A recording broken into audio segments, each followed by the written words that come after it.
Good day, everyone. My name is Layla, and I will be your conference operator today.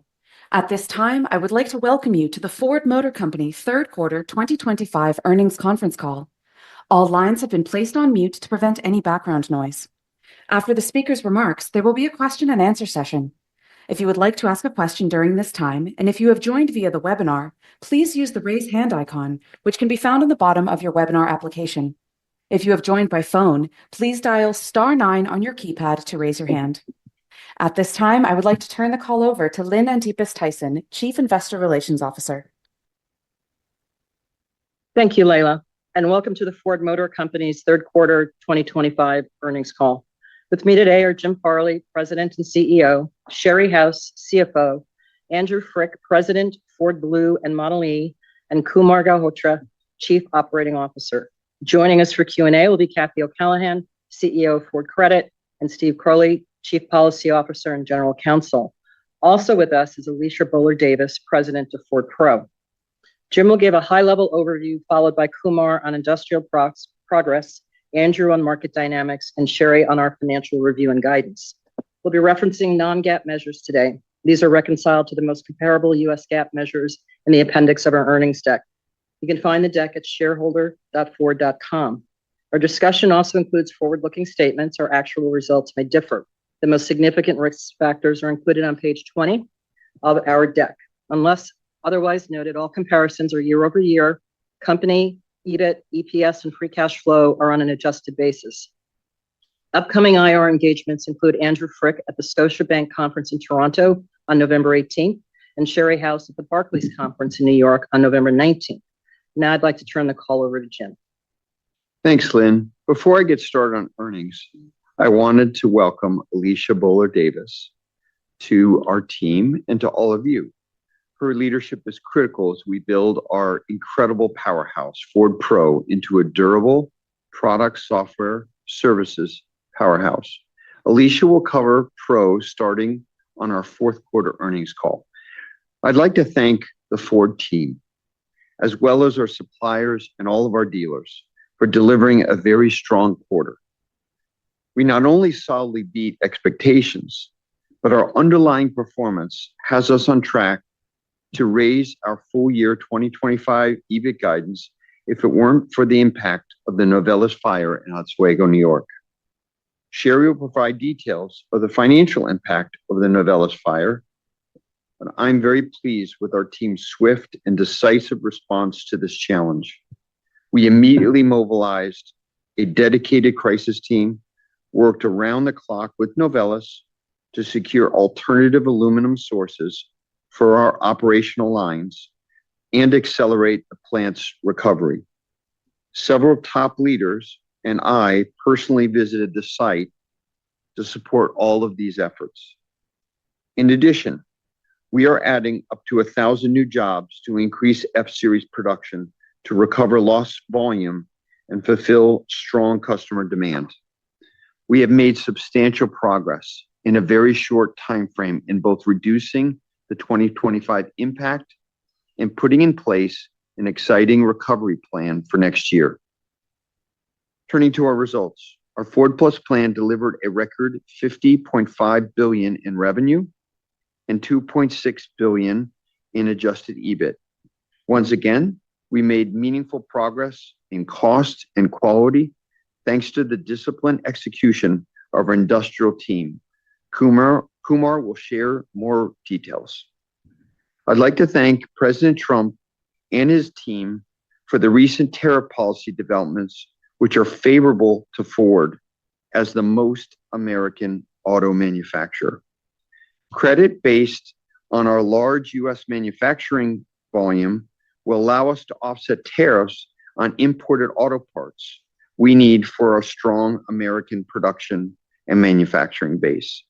In addition, tariffs leveling the playing field for those imported medium and heavy-duty trucks is a positive for Ford because we are no longer disadvantaged for building every single one of our Super Duties here in the United States.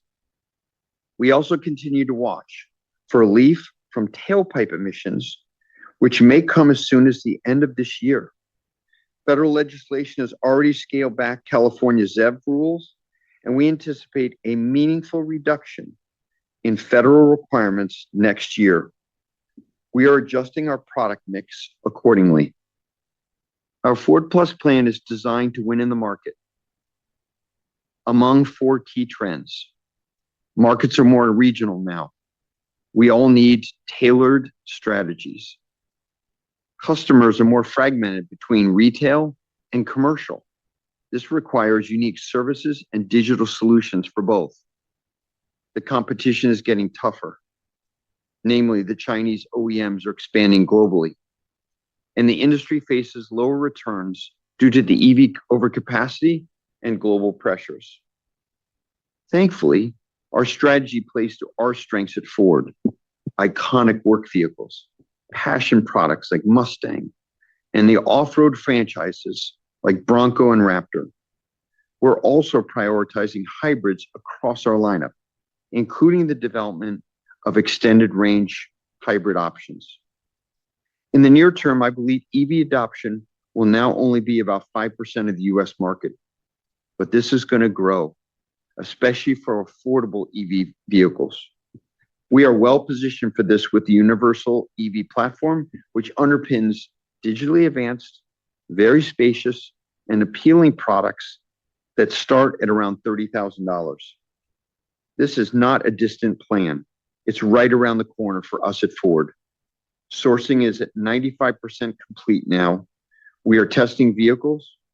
We'll begin installing equipment in Louisville for the UEV later this year.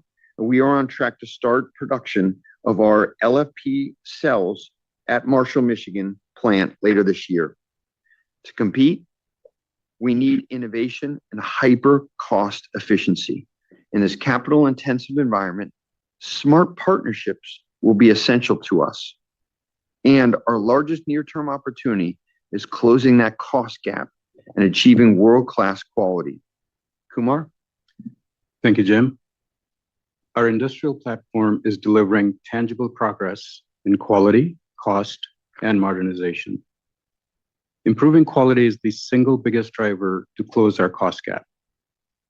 Better quality lowers warranty expense and reduces recalls. Four key elements are essential for sustainable warranty cost reduction: seamless launch execution, minimal defects, greater reliability and durability, and time. You need time to clear the car part of old issues. It all starts with a clean launch. A bad launch creates years of warranty and recall problems. Over the past 2 years, we have radically improved our launch quality. We are on track for best-in-class performance across 6 nameplates, with 3 more nameplates in the top quartile. This is based on J.D. Power warranty analytics data. Also, Ford was the most awarded brand in J.D. Power 2025 U.S. Initial Quality Study. We're also catching defects earlier in the process through rigorous engineering reviews where leaders sign off to ensure accountability and fixes happen in real time. Our next focus is on long-term reliability and durability. We've identified the specific parts and systems needed to achieve industry-leading reliability. To get there, we've implemented a new powertrain testing regimen that is up to 7 times longer than before.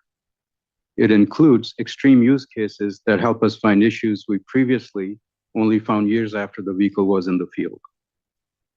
Now, it takes time for these improvements to improve our recall numbers, as older models have to work their way out of the system. But we're already seeing our recall costs shift towards more aged vehicles. And since the peak recall period is in years 3 to 5, we expect a meaningful improvement soon. On cost, we delivered another quarter of year-over-year improvement and are on track to track for a net $1 billion improvement this year, excluding the impact of tariffs.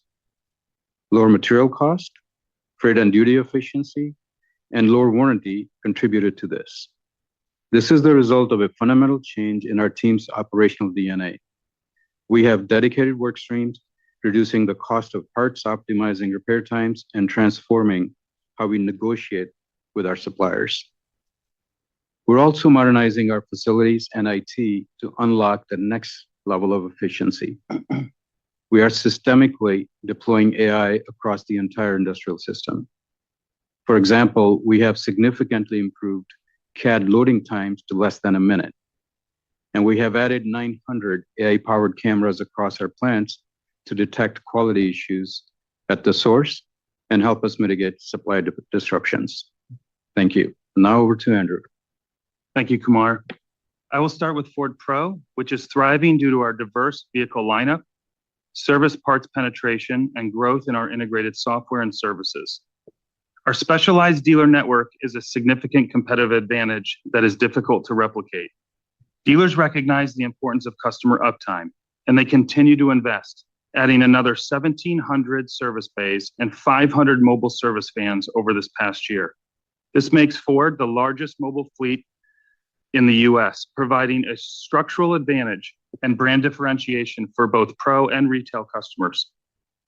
We have intentionally diversified our revenue streams for more durable profits. For example, softness in government sales this year was offset by strength in small to medium businesses, or SMB. Our channel mix is now well balanced across large corporations, SMBs, and government and rental fleets. In software, Pro's paid subscriptions grew 8% to 818,000 subscribers, and we're also seeing growth in our ARPU and attach rates. This is producing a flywheel effect.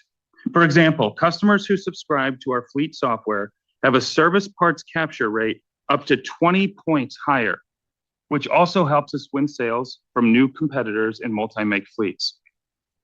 There's upside to software via strategic partnerships. Our new partnership with Service Titan, the largest software provider to the trades, is a notable example of this.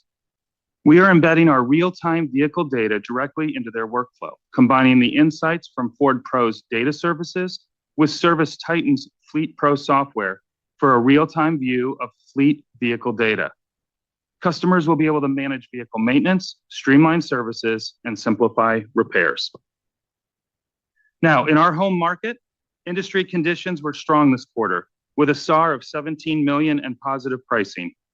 Our total US share grew to 12.8%, with growth outpacing the industry despite our phase out of the Edge, driven by key products like F-150, Bronco, Explorer, and Expedition. In fact, the all-new Expedition is red hot, gaining over 3 points of segment share, with 75% of customers choosing high-end trims like Tremor. And we continue to lead the hybrid truck market with about 70% share. Lastly, our ample inventory does position us for a strong fourth quarter and helps to insulate our retail sales from the near-term impact of Novelis. We will end this year with leaner retail stock levels between 55 to 59 days supply, with gross stock down 11%. As we look at 2026, even with our net recovery, we forecast being down roughly another 6% to about 520,000 units of gross stock. A disciplined approach, yet still leaving us headroom to look for more market opportunities. Now I'd like to turn it over to Sherry. Thank you, Andrew. Ford continues to make great strides in our journey to build a higher growth, higher margin, more capital efficient, and durable business. And that progress is evident in our ongoing performance. In the third quarter, our strong product lineup drove global revenue growth of over 9%, roughly 1.5 times faster than our growth in wholesales. And we delivered adjusted EBIT of $2.6 billion, flat with the prior year, despite absorbing a net tariff headwind of $700 million. The durability of our business is strengthening. Over the past 3 years, total company EBIT from software and physical services has grown by over 20%, and our revenue growth has diversified across regions, segments, channels, in software and physical services. Furthermore, our industrial system has delivered on their commitment to consistently deliver cost improvements, excluding the impact of tariffs. Total company adjusted free cash flow was strong at $4.3 billion in the third quarter, with $5.7 billion year to date. We ended the quarter with nearly $33 billion in cash and $54 billion in liquidity. Our balance sheet is a competitive advantage. We are disciplined in our capital allocation strategy, and we are focused on the areas driving expected profitable growth, such as our UEV platform launching in 2027. We remain committed to our investment grade rating in returning capital to shareholders. Today, we announced the declaration of our fourth quarter regular dividend of 15 cents per share, payable on December 1st to shareholders of record on November 7th. Now turning to the segments. Ford Pro delivered another solid quarter. Revenue was $17.4 billion and EBIT was $2 billion, with a robust double-digit margin. Revenue and volume grew by 11% and 9% respectively. Growth in EBIT was driven by volume and continued improvement in warranty and material cost, partially offset by tariff impacts and pricing normalization in Europe and North America. Ford Model E delivered both revenue and volume growth, driven by new product introductions in Europe. EBIT losses increased due to lower net pricing and an increase in spending on our next generation vehicles. Let me give you additional color on Model E. Year to date, Model E is at a $3.6 billion loss. Roughly $3 billion of this is from our first generation products, Mach-E, Lightning, Puma, Explorer, and Capri. The balance is investment in our next generation vehicles, including our UEV platform. The only practical way to improve the profitability of our Gen 1 vehicles is through more of the following: pricing, new cost reductions, and improved fixed cost leverage. Given current industry trends, it's clear scaling fixed costs is a challenge for most of the industry. You can see this in the multitude of recent program cancellations and charges globally. We've been proactive. Over 2 years ago, we reduced our planned battery capacity by 35%. And last year, we canceled our 3-row program, making room for additional commercial vehicle volume. Clearly, near-term US customer and market realities for EVs continue to evolve.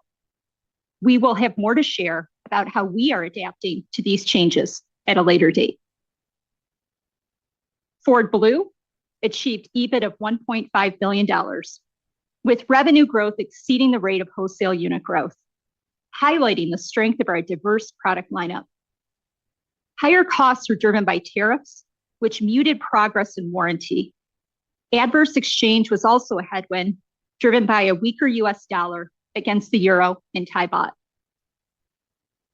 Ford Credit delivered over $600 million of EBT, up 16%, reflecting improved financing margin. Ford Credit also made a $350 million distribution. We continue to originate a high-quality book with US retail and lease FICO scores again exceeding 750 for the quarter. So let me turn to our 2025 outlook. Excluding Novelis, our underlying business continues to perform well. In fact, we are tracking at the high end of the adjusted EBIT guidance range we provided in February of between $7 and $8.5 billion. This original guidance was provided before tariffs, which we have fully absorbed. Additionally, adjusted free cash flow is trending better than the guidance we provided in July of between $3.5 and $4.5 billion. Between 2025 and 2026, we expect Novelis to be a headwind of $1 billion or less. For 2025, we expect an adjusted EBIT headwind of $1.5 to $2 billion in the fourth quarter for Novelis. And we currently have line of sight to mitigate at least $1 billion in 2026, and we are working to improve the situation further. We also expect an adjusted free cash flow headwind of $2 to $3 billion in the fourth quarter.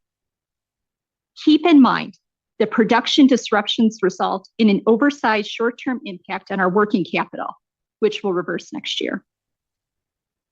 Given the recent announcements by the administration, we now expect tariffs will be a $1 billion net headwind for 2025, down from $2 billion. This brings our updated adjusted EBIT guidance for 2025 to between $6 to $6.5 billion, with adjusted free cash flow of between $2 and $3 billion. Our full year outlook also assumes U.S. industry SAAR of about 16.8 million units, U.S. industry pricing of about 0.5%, a net cost improvement of $1 billion, excluding the impact of tariffs, and lastly, capital expenditures of about $9 billion. Turning to 2026, while it's premature to give guidance, I want to share some puts and takes as you think about the industry and Ford. First, we have line of sight to recover at least $1 billion related to Novelis. For tariffs, we expect a net full year impact similar to 2025. For compliance, the evolving global emissions landscape is expected to eliminate 2026 compliance headwinds, thereby unlocking opportunities to optimize our mix of ICE, hybrids, and EVs and reduce reliance on credits. And for cost, we plan to deliver another $1 billion of cost improvements across our industrial system, which will be redeployed to strategic, accretive ICE and hybrid cycle plan actions. Additionally, UEV platform spending will continue to increase as we ramp our Marshall LFP battery plant and change over to the Louisville assembly plant ahead of 2027 launch. Before we go to Q&A, let me end with this. Our underlying business is strong, and importantly, we are starting to more consistently execute and deliver our Ford Plus plan. I'll now turn the call over to the operator. We'll now move to our question and answer session. If you have joined via the webinar, please use the raise hand icon, which can be found at the bottom of your webinar application. If you have joined by phone, please dial *9 on your keypad to raise your hand. When you are called on, please unmute your line and ask your question. We will now pause a moment to assemble the queue. Your first question will come from the line of Joseph Spak with UBS. Please unmute and ask your question. Thanks, everyone. Maybe just a couple of points of clarification. I guess I want to understand, why, as of now, you only think you could recover about $1 billion of the impact from Novelis. And then also just in some maybe breaking news, there was a journal article which said Novelis plans to have the plant back up by the end of the year. So is that sort of in line with your thinking and considered in your outlook? Yeah, thanks, Joe. This is Kumar. Thanks for the question, and thank you for your very thoughtful paper on this earlier. Yes, that is in line with our communication with Novelis. The hot mill, which is down now, will be operational in late November, early December. It'll then go through a quick ramp up through December. Between now and end of the year, we'll probably lose 90 to 100,000 units in fourth quarter. We announced today that we will add a third shift at Dearborn Truck Plant and higher line speed at Kentucky Truck. So through those actions, we expect to make up roughly 50,000 of those 100,000 units in 2026. I would just add, it's important to realize that the makeup capacity next year will largely depend on Ford's capacity makeup. Even if we have more availability of aluminum, the real lever for us is going to be our own upside. And we're working through that. This is still early days. We'll have a lot more to update through this quarter and into next year's guidance. But please understand that's not Novelis restriction. Yeah, thanks, Jim. All F-Series plants were already running 3 crew, and Dearborn wasn't, and now it will run 3 crew as well. So the factories are basically flat out. Okay. Maybe Just one more, and I guess it's unfortunate we keep on having to bring these things up, but maybe you could just update us on how you're viewing any potential disruption from Snixperia chip impact, and what kind of supply you have or alternative supply, and whether there's anything considered for that as well. We see this as a political issue. We're working with U.S.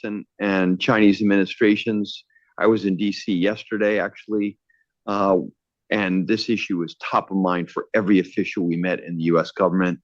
They're very well aware of it, working to resolve it. These are fairly common parts, mature node semi-components like diodes and transistors. We're maximizing our buy of these components. We got really good at doing that during the chip crisis. I think all the OEMs are doing the same thing. At the moment, the run-out dates look very close to the date when we may see a resolution. It's an industry-wide issue. A quick breakthrough is really necessary to avoid fourth quarter production losses for the entire industry. That's all I'm willing to say at this point. Okay. Appreciate it, Jim. Thank you. Our next question will come from Dan Levy with Barclays. Hi, good evening. Thank you for taking the questions. Kumar or Jim, I wanted to actually just go to the topic of warranty, and thank you, Kumar. I think you unpacked some of it, but looks like your warranty expense was better year over year. You're talking about $1 billion of better cost next year as well, and I'm wondering if you could just update us at where we are on the path to breaking that cost curve on warranty. I know this is sort of the question that keeps on coming up, but we've heard about the improvements in the JD Power survey and the efforts you're taking, but when do we start to see this finally show up materially in the numbers? Thanks for the question. Let me make 2 points. First, the warranty is obviously made up of coverage and FSA costs. FSA costs are not simply a function of number of units. For example, software, OTA repairs, and other repairs like that are significantly cheaper. And as you mentioned, our initial quality has improved substantially, and the reduction in those coverage costs is expected to offset any potential increase in FSA. And I use the word potential increase intentionally because given the large car park, it is somewhat difficult to precisely forecast the FSA number and the FSA cost. But next year, we expect the total cost, coverage plus FSAs, to also go down. I also want to highlight our Q3 warranty costs were down year over year. Correct. $450 million. Yeah, it was a really big achievement by the team, really seeing that coverages flow through. One of the reasons why we were able to offset the tariffs. Great, thank you. Just as a follow-up, wanted to ask a question about industry competitive dynamics. And I know the incremental 50,000 units of capacity is really just to make up for some of the lost volume from 25 here from the fire. But you're raising your capacity. We know that your other competitors in trucks are taking some capacity actions as well. What is your comfort that the industry price discipline that we've seen can be maintained even with this incremental capacity coming online? Yeah, Dan, it's Andrew. Thank you for the question. As we look at the industry pricing this year, it's up about 0.5 point, and we expect that to remain strong. And when you look at the strength of some of the segmentation out there, like full-size pickups, it also remains very strong within the industry itself. So we see strength as we move forward in those key segments, which are very important to us. And the reason why we feel comfortable is when you look at the underlying segment drivers, fuel price, construction, they're very strong for those segments. And as well, our competitors and Ford have a relatively new lineup. We have a new Expedition Navigator. We have a very still new F-150. We are the Super Duty is basically still brand new, and we have hybrid lineup that others don't have. So I think it's a combination of our optimism about the freshness of our lineup, as well as the underlying drivers of the segmentation. Great, thank you. Your next question will come from Mark Delaney with Goldman Sachs. Yes, good afternoon, and thank you very much for taking the questions. I wanted to start on emissions. Jim, you mentioned last quarter that the new emissions rules could be a multi-billion-dollar opportunity for Ford over a 2-year period. And Sherry, you said today about the company having opportunities to optimize on mix for next year. So is that multi-billion-dollar figure still the right metric for investors? And should investors think about that as being all additive to current EBIT, or is some of this about avoiding future compliance costs that will no longer come into effect? Thank you for your question. There's two principal drivers for investors for emissions in the US to think about. The first is a different regime, if it's confirmed in December, whenever it will allow us to minimize the cost of credits that we would buy. We had those as optionality, and we don't have to use them. That's right. That's a really big advantage. The second one is the monetization of that is very much centered around mix of powertrains, mix of series, mix of vehicles. So even if we have basically a maxed out in industrial manufacturing capacity, we still have lots of levers to sell what customers really want. And we'll put a finer point on all that in the year end when we look at next year's guidance. Anything to add, Sherry? Yeah, just that we have purchase obligations about $2.5 billion, and we think a lot of that may go away, with Q4. And we're already 40% lower from where we started the year with the purchase obligations, because the ZEV-related credits went away, and we had no obligation any longer to those contracts. So that's a big part of what is being reduced. Thank you. My other question was about better understanding what's happening with profits in the business this year, excluding tariffs and the aluminum issue. If I walk from the midpoint of the EBIT guidance given with the July call, I add in the $1 billion lower tariff headwind and then subtract the Novelis cost, you end up right at the midpoint of your new EBIT guidance for 2025. So it doesn't appear on the surface that the 3Q strength is continuing into 4Q, and maybe there's some timing that's happening in 3Q and goes away. But maybe that's the wrong interpretation, and really you're tracking more to the high end of the outlook for the year. So any more color you can share around how to think about profit trends in the core business would be helpful. Thanks. Yeah, so let me just start by saying our business has been performing exceptionally well. And as a result, we would have guided $8 billion plus. With that, you take out the Novelis EBIT impact of $1.5 to $2 billion, and that's how you get to the $6.5 billion. If you would have taken our prior guidance of $6.5 to $7.5 and took out the $1.5 to $2 billion, we would have been guiding at $5 to $5.5 billion. So indeed, we do have progress in the business.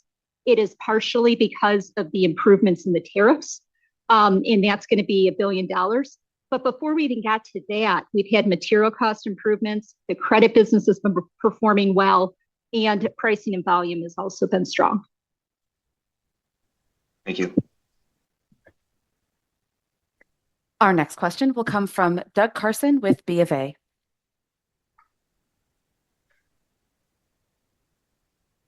Doug, your line is open. Feel free to unmute.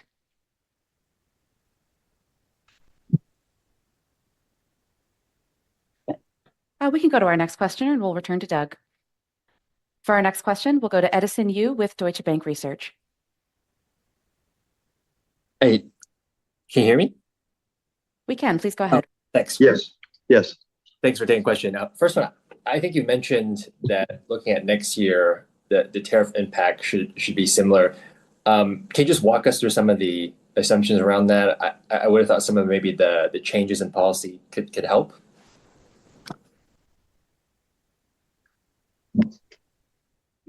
Yeah, so the changes in policy, the proclamation that happened last Friday, gave us $1 billion of benefit. And that's now allowing us to offset more of our parts tariffs expense. So that's going to be the primary improvement that we saw that was driving the $1 billion that I just talked about, leading to just a $1 billion net impact for this year and enabling us to have a similar impact on tariffs and costs for next year. So basically, what's going to be left is you're going to be left with the with auto parts tariffs that don't have offset, steel and aluminum in particular, and that's going to be both the tariffs of steel and aluminum as well as any of the pricing impacts that come through, and then any of the vehicle import tariffs that are not offset by the U.S. content offset that we're allowed. And the time frame is different. This year was a partial year. Next year is a full year. That's right. But when you look at the impacts, we're expecting it to be very similar this year. Yep. Understood. Thank you for the detail. And then just a follow up on I think some of the comments you made about Model E investment. I guess how are we thinking about the Skunk Works efforts now? Obviously, you talked a lot about the emissions being huge, potential tailwind. But obviously, you spent all this effort on the next gen EV platform. Are there just high level? Are there kind of changes we're thinking about related to that? How does one kind of move forward? Great question. The EV North America market we're seeing now in the fourth quarter of this year, we believe will be very different in 27 through 35, when that vehicle's out in the market. And so two things to think about. First of all, the UEV was designed for two priorities: the lowest possible cost platform with multiple top hats in one facility, and designed to really compete in the heart of what we believe is the new EV market in North America, which is affordable commuter vehicles. We expect adoption will increase over time and the market continue to evolve, and maybe even regulations evolve. We think this product's literally at the center of the future of the EV market in the US. Thank you. Our next question will come from Ryan Brinkman with JP Morgan. Hi, thanks for taking my question. Regarding Novelis impact, clearly there's some shifting here of production and wholesales impacting the cadence of earnings and cash flows that matters to investors. Maybe with regard, though, to the impact on retail sales and the customer, what are you expecting there? It looks like at the end of September, you were fortunately sitting on an 88-day supply of F-Series, more than GM at 70 days. Full-size pickup segment average, I think, is 78 days. And of course, you operated with far less during the chip shortage. So how are you thinking about that impact or about managing that impact from a customer perspective?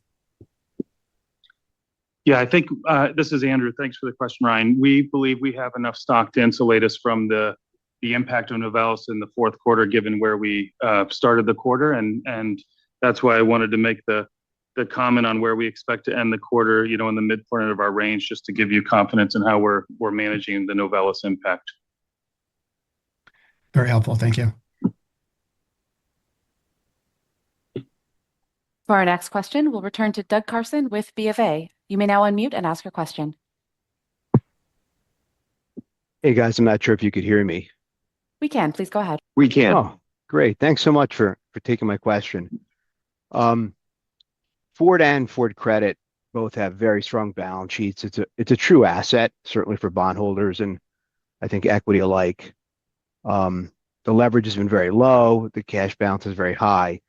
And in late September, Ford and Ford Credit rolled out what appeared to be a successful plan to offer subvented financing, the F-150, to subprime customers, kind of providing them an opportunity to enjoy a lower loan rate, kind of reserved for higher FICO scores, perhaps easing some affordability issues. So maybe you can kind of explore what opportunities you could maybe provide in customers through creative your strategies around loans and rates, given the strong balance sheet. Thank you for the question. Yeah, we ran at the last few weeks of September what we call a no-tier upgrade marketing program, and it really was to generate news for the F-150. We haven't changed our purchasing policy or our risk appetite, but we're really focused on ensuring that we use these sort of incentives to structure deals for customers that they can afford their monthly payments on a sustainable basis. So I think this program proved to be very effective. Overall, it didn't change our average FICO scores. In fact, it went up. But these are sort of opportunities that we can look at on an ongoing basis. Just so I'm clear, I believe your subprime is a very small part of the overall book. Very small. Yeah, it's very small. In fact, our high risk portfolio mix is just 3%, and it's been very sustainable at that 3% for quite some time now. Okay, I think that's comforting for people, but also maybe an opportunity to expand some loans to more subprime and potentially get more sales done. Wouldn't be a terrible thing also. So I appreciate the question and the answer. I appreciate it. Yeah, thanks. We're concentrated on helping sell more products. So we're very open to new ideas. You must have some dealer friends. I wish. Our next question will come from Itay Michaeli with TD Cowen. Great, thank you. Good evening, everyone. Just wanted to go back to the powertrain and segment mix opportunity next year, maybe trim mix as well with the compliance costs. To what extent will that optimization end up pushing up your ATPs? And if so, how confident are you, given some of the affordability constraints, that you can kind of pass that mix optimization through to the consumer? It's Andrew. Thank you for the question. Well, our ATPs are really strong right now, as you know, and we are among the leaders and above segment average. But I think that at the core of what it allows us to do is build the customer demand and give us the flexibility to manage our mix, as Jim mentioned earlier, on certain vehicles, especially as we look at some of our off-road derivatives like Tremor and Raptor. It gives us some headroom in that to actually manage the mix within selected vehicles. Terrific. That's helpful. As a quick follow-up, maybe on the quarter, if you could talk through the drivers behind Blue's improved pricing. I think $400 million was better than what you did last quarter, as well as any additional color on fleet pricing in the quarter. Thank you.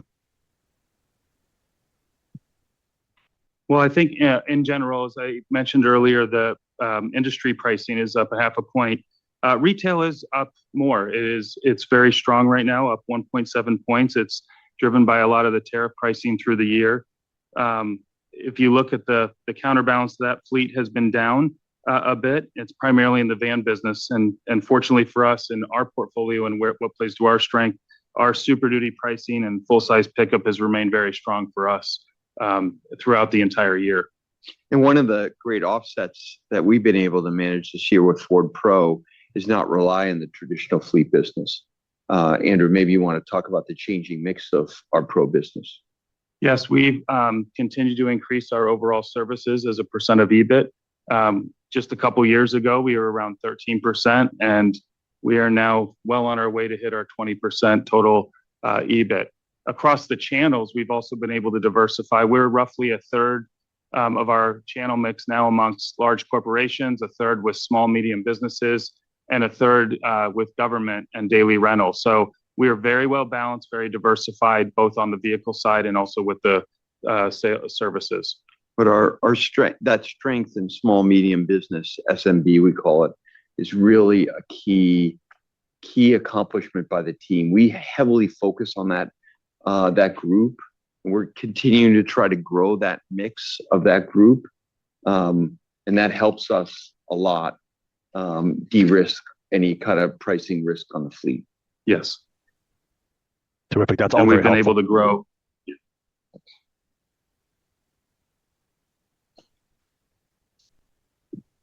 Your next question will come from Tom Narayan with RBC Capital Markets.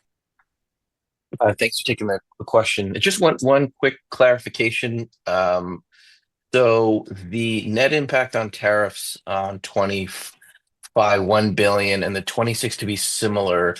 Do you mean to say that the 26 net tariff, assuming everything we know now, is also 1 billion?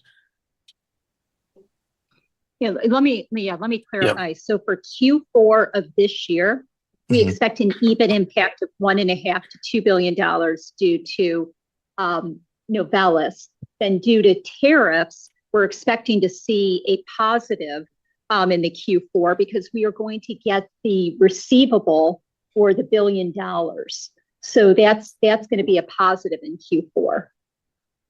I wasn't sure if you were originally talking about the Novelis because the numbers. No. seem- The tariff. So because I remember in 2Q it was like -800, 3Q -700. So it's like a +500 for Q4 to get to that 1 billion. I'm just understanding how to think about 26. What's going to happen is you would have tariff costs, and it'll be offset by this $1 billion that is retroactive that's coming in Q4. So to date, we're at like 1.7. And then you'll be able to take the $1 billion off. You'll encounter a little bit more next quarter, but you'll be positive for Q4. Got it. Thank you. And a quick follow-up. As you pivot, let's say from EV to ICE, just understanding how that works. Clearly, there's stranded costs. We saw the EV losses worsen sequentially. I know some of that was investment, but how should we think about EV losses going forward, like to next year, as if volumes come down? I know some of the plants are flexible, some of them are dedicated, but how should we think about that? We'll be excited to give you an update after fourth quarter as we look into next year. Got it. Thanks. Very Your good next question? decision for the company. Your next question will come from Emmanuel Rosner with Wolfe Research. Oh, great. Thank you so much.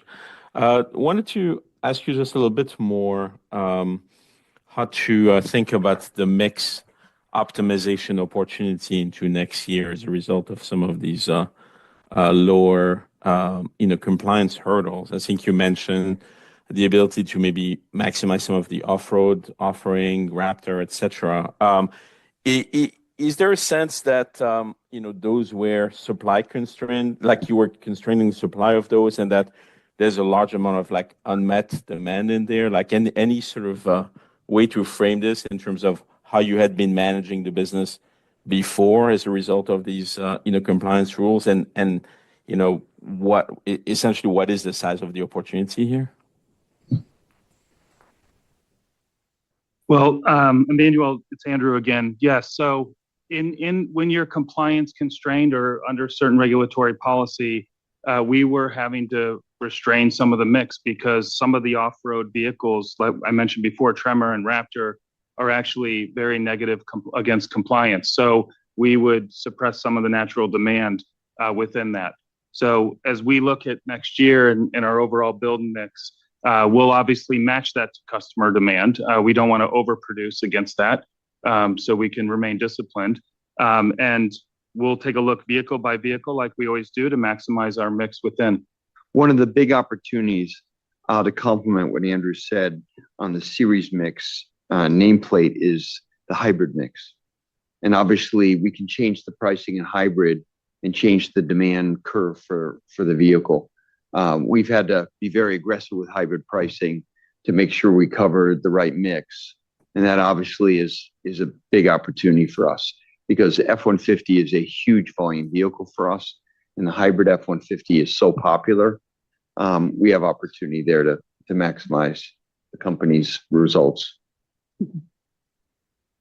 The only other thing that I would add, Thank and I you. just want to make sure everybody understands, is that with the EPA changes that are likely, that is removing a compliance headwind that would have been going into next year. And so it's just really important that everyone understands that we were facing a headwind. And so that's going to help to eliminate a year-over-year impact.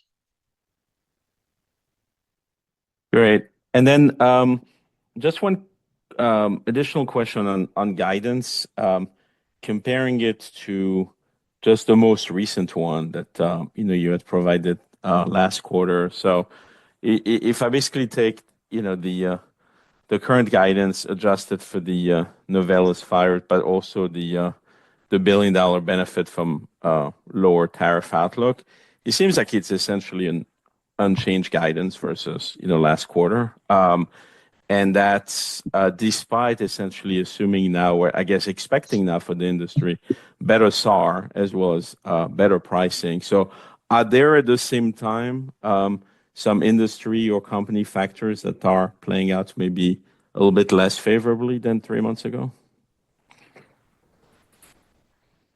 No, none to note.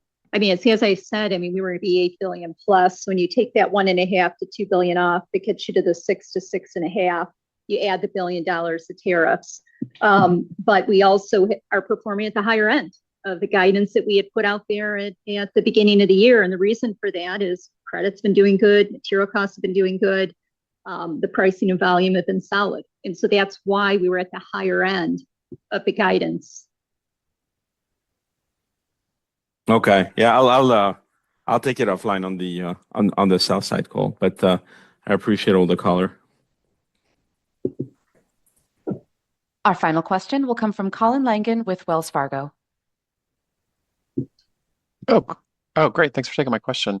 Just wanted to follow up. I guess I'm getting a little confused with some of the puts and takes. If I look at the midpoint of guidance, Q4 is like 550 million. I thought you just said that tariffs would be a refund of $1 billion, and then the Novelis, so it just would imply almost like break negative if it wasn't for the tariff refund. And then it just, even if I add Novelis, then it would still imply a pretty big drop underlying from Q3 at 2.6 to Q4. Am I misunderstanding the commentary there?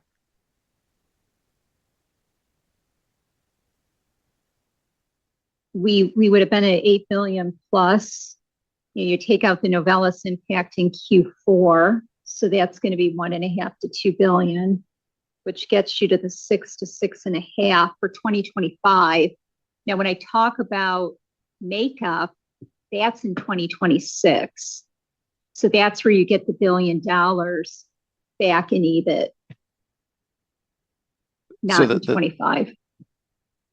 So I guess I'm just on the prior question. So year to date, you have like, what was it, 1.7 billion of tariff costs. The guide for the year is $1 billion. How are we getting there for Q4? Is that I thought that was the refund, or maybe I misunderstood that. Sorry.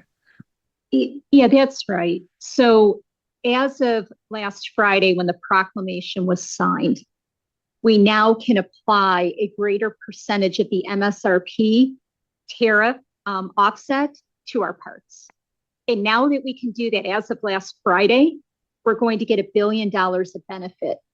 We couldn't record that in the Q3 numbers because our books were already closed and this just happened last Friday. So now you're going to see a receivable in Q4 that's more than going to offset what the tariff cost would be in Q4. And then when you add Q1, Q2, Q3, Q4 together with that positive receivable, you'll reach 1 billion net for the full year. Okay, got it. And then just, I guess, follow up on your color on 2026. You highlighted cost is $1 billion positive. Novelis, it would be $1 billion help into next year. Any color? I think in the past you've talked about around 600 million of sort of the regulatory costs just structurally going away as a tailwind. And did I catch the commentary on inventory? It'll be actually down again next year, so we should kind of have a little bit of destocking factor that we should be thinking about too. Well, Colin, there's a lot of texture we want to take you through as we position 2026 and beyond, and we're going to do that properly at Q4 earnings. And so for now, I just said, we've got some tailwinds and headwinds that I wanted you to know.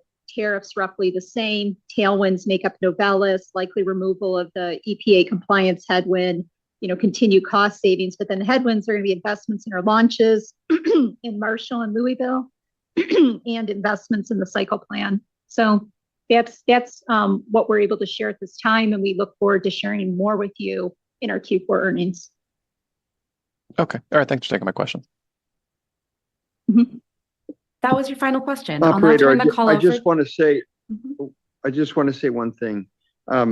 we appreciate all of our investors and the people that analyze our industry very carefully. I just want to note that I know Adam Jonas is moving on to another segment, and I wanted to thank you for your activist investor point of view.